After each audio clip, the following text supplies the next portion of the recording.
దేవుడు పరిశుద్ధుడై ఉన్నాడు కాబట్టి మనల్ని పరిశుద్ధంగా జీవించాలని, అపవిత్రంగా ఉండకూడదని మనల్ని ఎందుకు పిలిచాడు? అపవిత్రులుగా ఉండటానికి కాదు, పవిత్రులుగా ఉండటానికి. అందుకోసమే మనము అపవిత్రమైనటువంటి వట్టి మాటలను మనము వదిలిపెట్టాలని దేవుడు సెలవిస్తా ఉన్నాడు. చివరిగా రండి, తిమోతికు రాసిన మొదటి పత్రిక 6వ అధ్యాయం 20వ వాక్యం మనం చూసినట్లయితే, ఇవన్నీ కూడా అపవిత్రమైనటువంటి వట్టి మాటలకు, జ్ఞానమని అబద్ధముగా చెప్పబడిన వితండ వాదములకు దూరముగా ఉండాలి. ఈ అపవిత్రమైనటువంటి మాటలు వినువారిని చెరుపుటకే గాని వాటి వలన ప్రయోజనము శూన్యం. వినువారికి ఏమవుతుంది? చెరుపు, చెడిపోవడానికి అవకాశం, అంతేగాని దాని వలన ప్రయోజనం ఏమైనా ఉందా అంటే ఏమీ లేదు. ప్రియ దేవుని బిడ్డలారా, అందుకోసమే ఇక్కడ పౌలు గారు తిమోతికి రాస్తూ అపవిత్రమైన ఒట్టి మాటలకు విముఖుడవై ఉండము, ఎందుకంటే నీవు పవిత్రంగా జీవించాలన్నది దేవుని ఉద్దేశము. రండి, తిమోతికి రాసిన మొదటి పత్రికలోనే 5వ అధ్యాయము 22వ వాక్యం మనం చూసినట్లయితే అక్కడ పవిత్రత కలిగి జీవించాలి అని చెప్తున్నాడు. చదువునాను ఒకసారి ఆ మాట.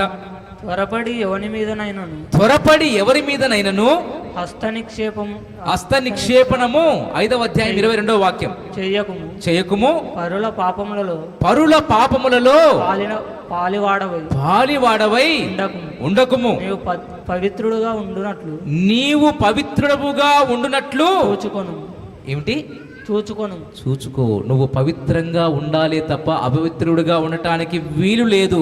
ఎందుకంటే హెబ్రీలకు రాసిన పత్రిక 12వ అధ్యాయం 14వ వాక్యం మనం చూసినట్లయితే, పరిశుద్ధత లేని వారు దేవుని చూడరు. ఆ మాట చూడండి, ముగించుకుందాం. హెబ్రీలకు రాసిన పత్రిక 12వ అధ్యాయము 14వ వాక్యం మనం చూసినట్లయితే అక్కడ నువ్వు గనక పవిత్రత లేకపోతే, పవిత్రంగా జీవించకపోతే, పరిశుద్ధంగా నువ్వు జీవించకపోతే నీవు దేవుణ్ణి చూడటానికి అవకాశము లేదు. నీకు పరలోకము అనేది లేదు. పరలోకంలోనే దేవుడు ఉంటాడు. పరలోకంలో నీకు ప్రవేశము కావాలి అంటే నువ్వు పవిత్రంగా జీవించాలి, పవిత్రమైన మాటలు కలిగి ఉండాలి, పవిత్రమైన జీవితాన్ని నువ్వు అభ్యసించాలి. చూడన్నా ఆ మాట, హెబ్రీయులకు రాసిన పత్రిక 12వ అధ్యాయం 14వ వాక్యం. అందరితో సమాధానము పరిశుద్ధతను కలిగి ఉండుటకు ప్రయత్నించుడి. రెండు అక్కడ విషయాలు మాట్లాడుతున్నాడు. అందరితో మొట్టమొదటిగా ఏం కలిగి ఉండాలి? సమాధానము. ఒకరి మీద ఒకరికి విరోధం ఉండకూడదు, వ్యతిరేకత ఉండకూడదు, శత్రువులుగా ఉండటానికి అవకాశము లేదు. అందరితో సమాధానము కలిగి ఉండు. రెండవది పరిశుద్ధత కలిగి ఉండుటకు ఏం కలిగి ఉండాలి? నువ్వు ప్రయత్నం చేయి. కిందికి రా. పరిశుద్ధత లేకుండా ఎవడును ప్రభువును చూడడు. మరి నీ జీవితంలో పరిశుద్ధత కలిగి ఉన్నావా? పవిత్రమైన మాటలు కలిగి ఉన్నావా?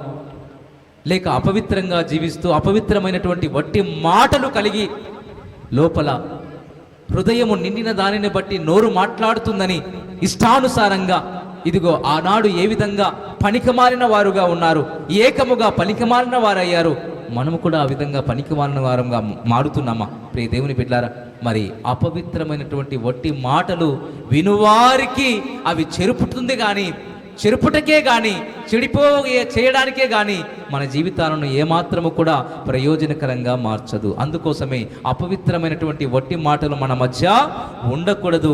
ఒకవేళ అవి ఉంటే నువ్వు నష్టపోతావు, అవి లేకుంటే నువ్వు ఎలా మహాభివృద్ధి పొందుతావో ఒక్కసారి ఆ మాట చూసుకుని మనం ముగించుకుందాం. చూడండి, యోబు గ్రంథం 8వ అధ్యాయానికి రండి. యోబు గ్రంథం 8వ అధ్యాయము 6-7 వచనాలు మనం చూసినట్లయితే, మన జీవితాలు వర్ధిల్లాలి అంటే, మన జీవితాలు ఆశీర్వాదం పొందుకోవాలి అంటే, మన జీవితాలు ఉన్న స్థితి నుంచి ఉన్నతమైన స్థితిలోనికి రావాలి అంటే యోబు అనుసరించాడు. ఏమి అనుసరించాడు? చూడండి, అక్కడ 8వ అధ్యాయము 6-7 వాక్యం చూడన్నా. నీవు పవిత్రుడవై యథార్థవంతుడవై యథార్థవంతుడవైన ఎడల నీవు పవిత్రుడవై యథార్థవంతుడవైన ఎడల నిశ్చయముగా ఆయన నీ యందు నిశ్చయముగా ఆయన నీ యందు ఏం కలిగి ఉంటాడు? శ్రద్ధ నిలిపి నీ నీతికి తగినట్టుగా నీ నివాస స్థలమును వర్ధిల్లజేయండి. ఏం చేస్తాడంట? నివాస స్థలాన్ని వర్ధిల్ల చేస్తాడు.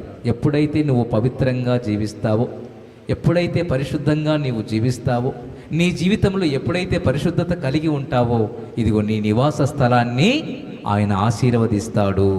ఇంకా నన్ను చదువు.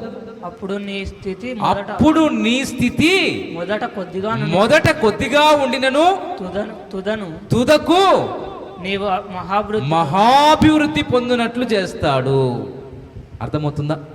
మనము పవిత్రత కలిగి జీవిస్తే, పరిశుద్ధత కలిగి జీవిస్తే, మన నోటిని జాగ్రత్తగా కాపాడుకుంటే, మన నోట్లో నుండి మన హృదయం నిండిన దానిని బట్టి నోరు ఎట్లా పడితే అట్లా మాట్లాడడానికి ప్రయత్నిస్తే దానివల్ల నష్టమే. ప్రియ దేవుని బిడ్డలారా, కాలు జారితే పర్వాలేదు, కానీ నోరు జారితే మాత్రము మనము ఏమాత్రం వెనుకకు తీసుకోలేము. కాబట్టి నష్టాన్ని కలగజేసే వారముగా ఉంటాము. కాబట్టి అపవిత్రమైనటువంటి వట్టి మాటలు మనలో ఉంటే, అవి పోకిరి మాటలైనా, సరసోక్తులైనా, తిట్లైనా, బూతులైనా, ఇంకా మనలో శారత్వమైన, లోభత్వమైన, ఇవన్నీ కూడా మనల్ని నష్టములోనికి దిగజారుస్తాయి. అయితే నువ్వు పవిత్రత కలిగి జీవిస్తే, యోబు అంటున్నాడు, నీ జీవితాన్ని మొదట నీవు కొద్దిగా ఉండినా తుదకు నీవు మహాభివృద్ధి పొందుకుంటావు. కాబట్టి ప్రియ దేవుని బిడ్డలారా, మరి మన నోటి నుండి అపవిత్రమైనటువంటి మాటలు రాకుండా జాగ్రత్త పడదాం. ఈరోజు మనతో దేవుడు సూటిగా స్పష్టంగా మాట్లాడుతున్నాడు. ఒకవేళ మనము ఈ అపవిత్రమైనటువంటి మాటలు కలిగి అపవిత్రులంగా ఉన్నామా, పరిశుద్ధత లేకుండా జీవిస్తున్నామా, అయితే ఈ రోజు నుండి వాటిని మనము ఏం చేయాలి? తిమోతికి రాస్తున్నాడు పౌలు గారు, వాటిని నీవు ఏం చేయొద్దు, ఏం చేయాలి? విసర్జించాలి, మనలో నుండి తొలగించుకోవాలి. ప్రియ దేవుని బిడ్డలారా, కాబట్టి ఈ అంత్య దినాల్లో అపవిత్రులు ఉన్నారు, జాగ్రత్త. అపవిత్రమైనటువంటి మాటలు కలిగినటువంటి వారు ఉన్నారు, జాగ్రత్త. మరి ఈ రోజు నుండి మీ జీవితాన్ని పవిత్రంగా కాపాడుకోండి, పరిశుద్ధంగా జీవించడానికి ప్రయత్నం చేయండి, అందరితో సమాధానము కలిగి ఉండండి. అప్పుడు మీరు మొదట మీ స్థితి కొంచెమై ఉండినా తుదకు మహాభివృద్ధి పొందుతారని దేవుడు సెలవిస్తున్నాడు. ఇంకా మరి మనకు ఈ యొక్క మరి ప్రసంగము చాలా ఉంది.